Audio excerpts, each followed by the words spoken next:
Hi, I'm Morgan, and today I decided I would do a My Thoughts video on Design and Construction of All-American Outhouses by Jackpine Bob Cary from the American Society of Outhouse Architects. And this was a very unique idea for a book, which is why I decided to read it. So my grandparents were decluttering some of the books from their library, and my dad ended up picking this book out to take home, and so I'm borrowing it from my dad.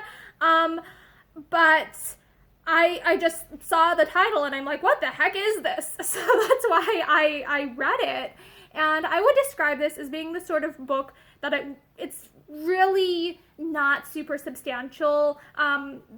It's a rather small book. It doesn't have a ton of pages, and they're rather small. Okay, so let me rephrase that. It does have like 50 or so pages, but the pages themselves are quite small, so there's not a ton of text on them.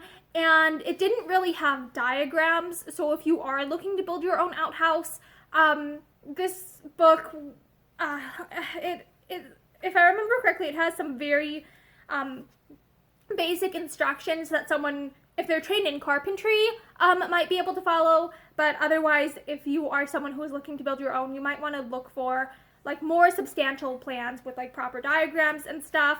But I thought it was quite, I guess I describe it as humorous, and I also think that it in some ways is romanticizing back to an earlier era. It's kind of romantic about like early American life and stuff. Like that's the vibe that I got from this piece. There were occasionally illustrations, but they're more like humorous illustrations, I would almost say, rather than how-to plans.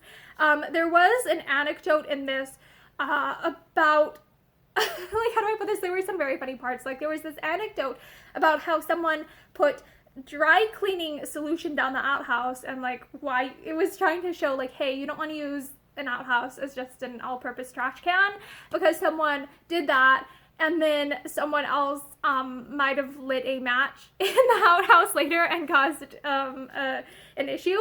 But it does have some humor to it. It does have some, I guess I'd say, stories about like what not to do. And I think it was a very funny read. But again, if you're looking at this as like a funny, humorous, quick read, or something to put, maybe like if you have like magazines or something that you're putting in like your bathroom, or if you have an outhouse and you want to display reading material, this would be perfect for that. But if you're looking to to build your own outhouse, this would not be the book. But yeah, it was very, very unique. I believe that this is copyrighted in 2001, but I'm not sure if it's still in print or not. So yeah, I'm not entirely sure where you could purchase this book if you were looking to get it yourself. But yeah, I just thought I'd talk about this, and I hope that you have a very excellent day. Bye!